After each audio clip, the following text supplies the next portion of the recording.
有一個人，佢用鉛筆畫出嚟嘅世界，佢喺票房已經超過成1000億嘅港元。而家佢嘅電影改變咗成個地球對動畫呢個藝術形式嘅睇法。但更神奇嘅係，佢呢個人居然玩咗成30年嘅偽退休遊戲。講退休，突然間又出現，仲推出咗一部又一部嘅奧斯卡電影添。呢個係邊個？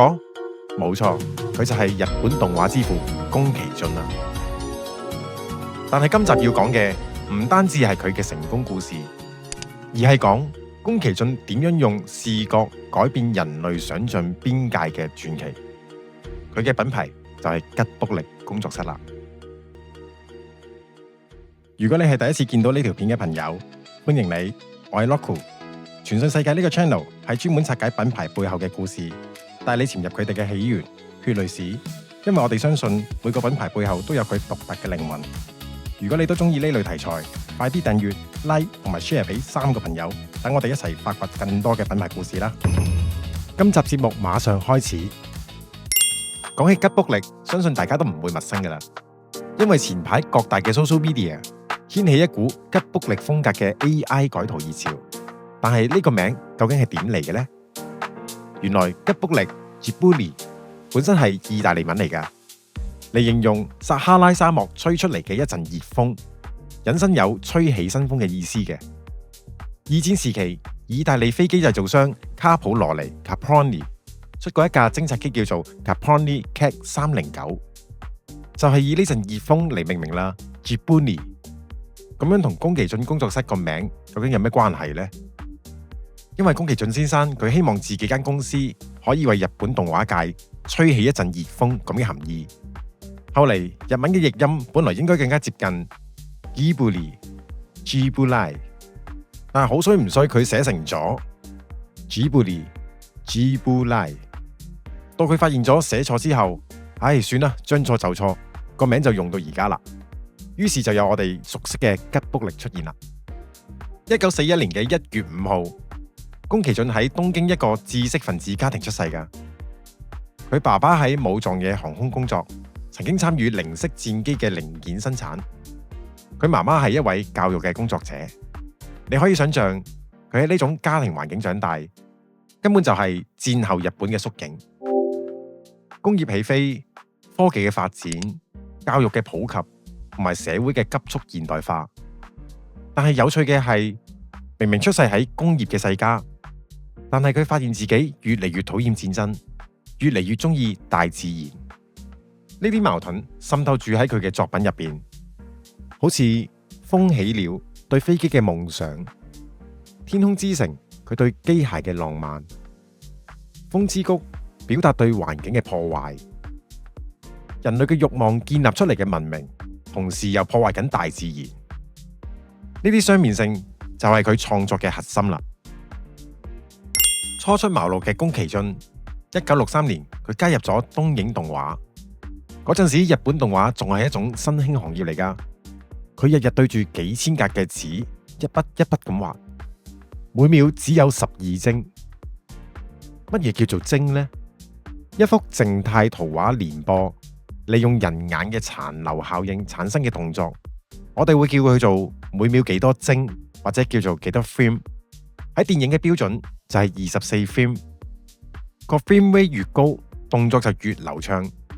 去到60 frame 以上嘅時候，肉眼已經睇唔出任何嘅分別噶啦。咁點解日本要用12幀呢？答案因為窮。當時美國做嘅動畫用24幀，而日本為咗慳錢，佢只用一半。好多動畫師都埋怨呢個限制會影響作品嘅細緻度。但係宮崎駿諗嘅就唔同啦。佢話限制先至係創意嘅源頭，好似寫書法咁樣，筆畫少，但係要做出神韻，所以每一筆都好重要。呢度就係精妙所在嘅地方啦。宮崎駿用呢啲基本圖案做基礎，然後做一啲變化，根據場景決定人物嘅動作快慢、樣貌特徵、表情。做得好嘅話，基本形狀就會將所有嘢連結埋一齊，令個影像好似有一種一致性嘅感覺咁。換個方式講啊，宮崎駿做緊嘅唔係技術，其實佢係做緊哲學。佢嘅動畫風格就有一種哲學嘅立場，佢表達出人生嘅每一個細微動作都係有佢嘅意義嘅。最後佢創出咗六幀技巧，用最少嘅動作喺畫面表達出最大嘅情感，慳位得嚟又可以保留到神韻。具體佢點做嘅呢？首先，宮崎駿將一個行路嘅姿勢拆解成3個絕對必須要嘅畫面。姿勢1，腳踭落地，膝頭微微彎，重心向前移。姿勢2，身體處於最高點，做出平衡嘅一瞬間。姿勢3，另一隻腳嘅腳踭即將會落地，重心轉移。呢3個姿勢就係一個角色行路嘅骨架啦。但係淨係用3個姿勢做出嚟嘅動作，其實會好機械噶。所以宮崎駿嘅絕招就係根據角色嘅情緒加入變化啦。例如匆忙嘅時候，個身體會向前傾，步伐都會大一啲；輕鬆嘅時候，身體會微微擺動，步伐細一啲；表達好驚嘅時候，膝頭哥會微微震，腳步唔穩陣，即係我哋講緊嘅法院題咁樣啦。最後佢利用重複循環嘅魔力，呢3種姿勢其實唔係直線播放噶，而佢係根據場景循環重複，每次微調每一個細節，令觀眾有種連貫嘅感覺。實際播放效果係動作1、2、3咁樣播放，然之後動作1作出微調，動作2都作出微調，最後去到動作3都作出微調。個角色就好似永遠喺度行緊咁樣，而唔係重複一啲機械嘅動作。後嚟佢寫過一篇文章，講解呢個技巧，點樣用最少嘅動畫幀數去表現一個角色嘅行路姿勢，叫做六幀技巧。而家你哋睇到嘅畫面都係用咗呢個小技巧，將好多每秒6幀嘅動作拼湊而成噶，令到 AI Logo 好似喺度講緊嘢咁，而且有動作有表情。雖然未算完美啦，但係我覺得應該可以接受嘅。就係咁，宮崎駿將每一幀每一格嘅動作發揮到極致，成為咗今日吉卜力動畫嘅 signature 啦。去到1974年，宮崎駿嘅生涯出現咗一個轉捩點，佢同佢 partner 高田勳一齊做咗一部叫《阿爾卑斯少女海迪》嘅動畫劇集，香港嘅譯名叫做《飄零燕》，唔知大家細個有冇睇過呢？呢部劇集係改編自瑞士女作家約翰娜·斯皮里 （Joanna Spyri） 喺1880年瑞士嘅小說《Heidi》。當時宮崎駿只係負責場景設計同埋分鏡。呢部劇集有幾受歡迎呢？當時平均收視率差唔多有27%，咁即係話日本有成接近1/4嘅人坐喺電視機前面睇佢嘅作品。宮崎駿知道呢部動畫劇集咁受歡迎之後，佢第一次感到，原來一幅幅嘅動畫可以影響咁多人㗎。但係真正嘅宮崎駿時代喺1984年先至正式嚟臨。當時佢做緊2樣嘢，第一樣就係執導電視動畫《偵探福爾摩斯》，另一樣就係佢親筆繪製嘅漫畫《風之谷》。《風之谷》呢部漫畫，佢花咗接近2年時間先至完成。佢一邊構思，一邊畫，逐格逐格咁樣雕琢每一個細節。到咗1984年，《風之谷》變成咗動畫版嘅時候，佢已經唔係一個默默無名嘅動畫師啦。佢搖身一變，成為咗一個視覺藝術家。當時嘅票房錄得14億日元，打破咗日本動畫票房嘅紀錄，俾日本文化廳評為最優秀嘅作品，更加俾世界自然基金會選為環境保護嘅代表作。去到嗰一刻，宮崎駿先生明白咗一個道理：我而家唔係做緊娛樂咁簡單啦，我係喺度做緊一種視覺語言，一種會感動人類靈魂嘅語言。講到宮崎駿嘅作品，好多人都會覺得好靚，但係究竟靚喺邊度呢？佢嘅秘訣叫做色彩象徵主義。呢個概念係來自佢同一位傳奇嘅色彩設計師稻田稻子長達10多年嘅合作關係而領悟出嚟㗎。咁宮崎駿點樣用呢啲色彩設計嘅原則呢？我試下佢幾個例子啦。首先係代表紅色嘅千與千尋，主角千尋換咗紅衫之後，代表住勇氣嘅轉變。每當佢堅定行動嘅時候，紅衫喺個畫面就特別突出，好似講緊呢個女仔好有力量㗎。唔單止係服裝嘅變化，更加係心靈成長嘅視覺記號。另外，暖黃色粉彩色調嘅龍貓，俾人有一種舒適、喜悅同埋親密嘅感覺。宮崎駿更加話，黃色係我童年喺鄉村回憶嘅顏色嚟㗎。你睇完呢套戲之後，記得嘅唔止係龍貓，更加會記得家嘅溫暖。而綠色嘅色調就運用咗喺《魔女宅急便》入邊啦。主角琪琪一去到陌生嘅城市之後，成個畫面充滿住綠色，象徵住新嘅開始，充滿住未知嘅可能同埋和諧感。崖上的波兒嘅藍色主調，象徵住自由、無限可能同埋海洋嘅生命力。主角波兒嘅世界係藍色嘅，深藍海洋代表住無限嘅生命力。佢唔係靜止，而係一種流動嘅愛，更加代表住一種流動嘅生命力。所以睇完宮崎駿電影之後，你唔單止係睇緊個故事，更加係透過顏色去感受情感同埋靈魂嘅狀態。最重要嘅係，宮崎駿唔係用顏色去呃人，佢嘅藝術哲學係要創造一個完全可以相信嘅世界。所以故事一定要一層一層咁堆疊，每一個細節都圍繞住整個嘅世界觀。所以喺故事入面嘅顏色、構圖、動作、速度，所有元素都會互相交疊，令觀眾會相信呢個故事世界會產生代入感。呢啲就係宮崎駿嘅美學精髓啦。去到2020年嘅我哋，已經進入咗人工智能時代啦。好多公司都開始用 AI 去生成圖像、動畫，好似我哋咁都會用 AI 幫手編輯個故事㗎。但係宮崎駿呢，佢仲係拒絕完全用數碼製作動畫。佢堅持每一幀每一格都必須用自己手繪製作。而且你估下佢對團隊有幾高要求？製作人鈴木敏夫講過一件事：每當動畫師將分鏡交俾宮崎駿檢查嘅時候，如果佢覺得有啲位唔啱，或者畫得未夠完美，佢唔會淨係批評，佢係會親手重新畫過。為啲咩呢？宮崎駿嘅答案係：我相信一支筆、一張紙、一個人嘅手，能夠將個靈魂傳遞到畫面上面。如果我完全用數碼方式去取代，就會產生一種冷漠感。我需要嘅係溫暖，我需要嘅係靈魂。相比喺迪士尼，佢哋近年嘅動畫製作已經完全轉向用 CGI 做啦。喺日本，大部分嘅 Anime Studio 好似近年爆紅嘅 Ufotable 作品《鬼滅之刃》咁樣啦，都已經混合手繪同埋數碼嘅技術。但係宮崎駿仍然堅守用紙同埋筆。有人問佢：你唔覺得呢種方法已經過時咩？佢嘅答案好簡單，好直接。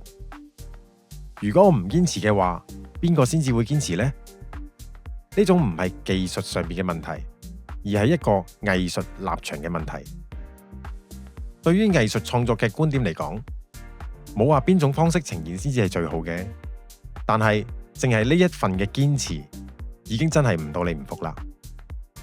所以當你睇《你想活出怎樣的人生》，宮崎駿最新嘅奧斯卡得獎電影，你睇嘅唔係一套電腦動畫，你睇嘅係一個85歲嘅老人家親手畫嘅每一幀嘅藝術品。除咗綠幀動畫嘅細膩、顏色嘅詩意同埋視覺語言嘅魔力，宮崎駿嘅作品仲有一個特點，就係重新定義女性英雄嘅角色啦。而家成日聽人講女性角色要賦權，要打破性別嘅刻板印象，好多電影製作人都話自己做緊呢樣嘢，但係實際點做呢？好多時佢哋淨係將傳統嘅男性英雄特質硬生生咁套俾個女角色，好似漫威嘅 Captain Marvel 咁，或者好似 DC 嘅 Wonder Woman 咁，有超能力再加件緊身衣，然後就話你睇呢個女仔幾勁。但係宮崎駿做嘅風格就完全唔同啦。佢嘅女性角色唔係男性化嘅女性，佢哋都係真正嘅人類，有力量、有脆弱、有智慧，同時都有溫柔。就好似風之谷嘅 Nausicaa 咁樣，呢個角色佢嘅能力強大到足以領導一個王國，又可以駕馭飛行器，可以喺戰場上面做果斷嘅決定，但同時佢亦充滿住同情心。當佢發現敵人背後有悲劇故事嘅時候，佢會停低，佢會思考，會尋求一個和平嘅解決方法。另外，《幽靈公主》入邊嘅 Sen， 佢係個戰士，佢可以騎住一隻巨型嘅狼王投入戰場，同時佢亦都係一個照顧者，佢會照顧受咗傷嘅動物。呢個角色既兇悍，但係又溫柔。宮崎駿創作呢啲角色嘅信念係：女性嘅力量唔係來自模仿男性，女性嘅力量係嚟自女性與生俱來嘅特質，感性、有同情心、韌性、創造力。當你尊重呢啲特質嘅時候，你會發現佢哋本身就係強大嘅。好多年輕嘅女士睇過宮崎駿電影之後，佢哋都會有同一個感覺：我睇到自己啦，我明白到我可以同時強大而且有溫柔，唔需要選擇。呢啲就係宮崎駿用藝術重新定義女性英雄啦。2001年嘅7月20號，日本全國嘅戲院上映一套動畫電影《千與千尋》。呢日，宮崎駿為日本動畫工業拋出咗一個震撼彈。呢套戲刷新咗全國票房嘅新紀錄，頭3日嘅票房已經打破咗16億日元啦。好多業界人士都估唔到，一套動畫竟然可以超越荷里活嘅大片。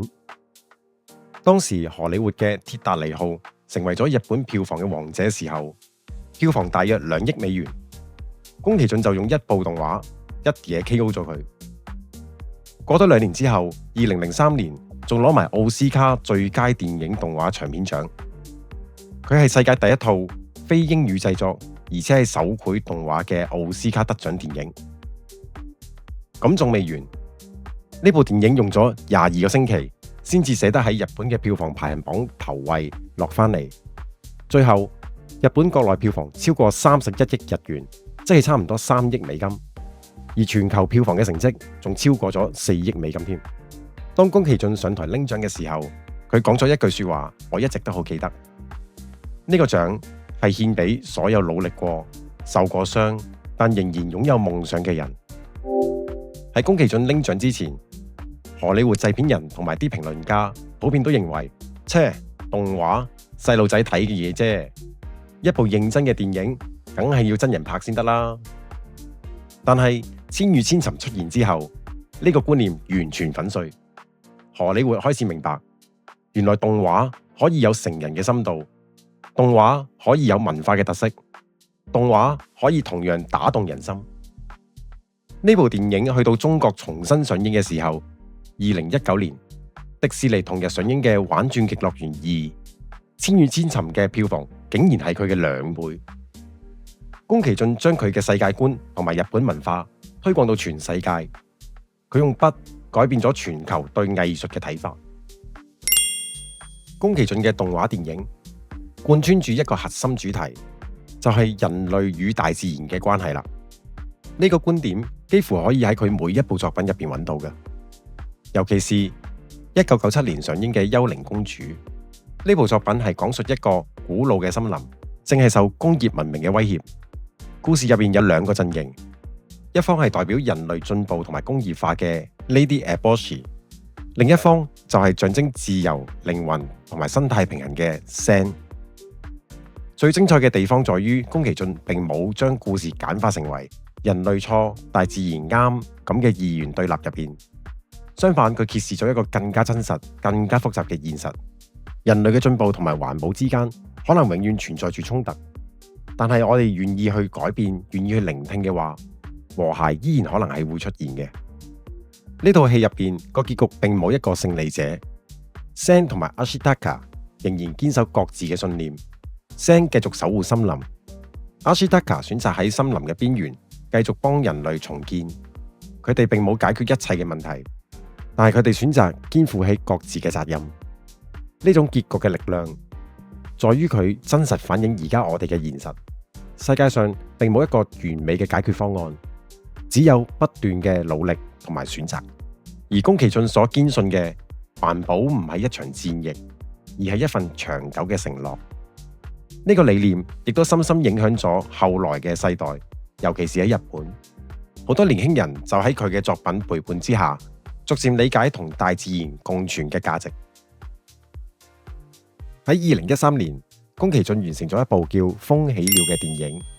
呢部電影同佢過往嘅幻想風格完全唔同，反而係一個現實主義嘅故事。內容大概講述一個飛機設計師喺戰爭時期嘅掙扎。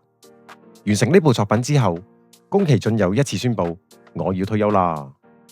全世界其實已經習慣咗佢呢個模式啦，因為佢之前已經講過 N 次唔再拍長篇嘅動畫電影啦。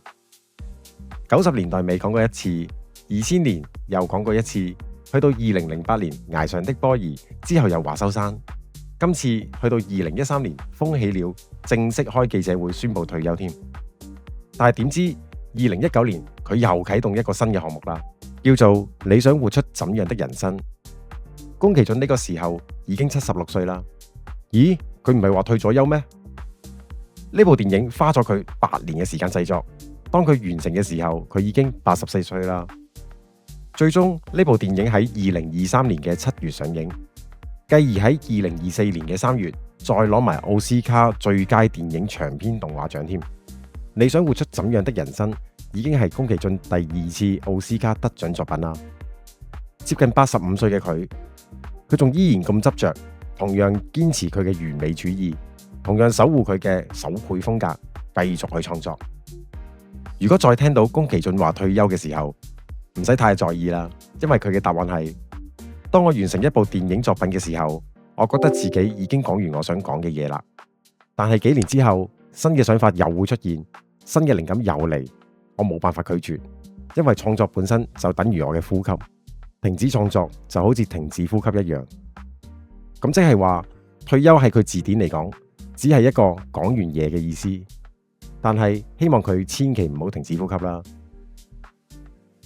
講完呢集節目之後，宮崎駿嘅人生話咗啲咩俾我哋知呢？首先，佢話俾我哋知，限制唔係敵人，限制係創意嘅推動力。當日本動畫淨係得12幀嘅budget嘅時候，宮崎駿冇投降，反而發明咗一啲全新嘅視覺語言添。其次，佢話俾我哋知，細節就係靈魂，一支筆、一條線、一個顏色嘅選擇，都可能改變一場戲嘅含義。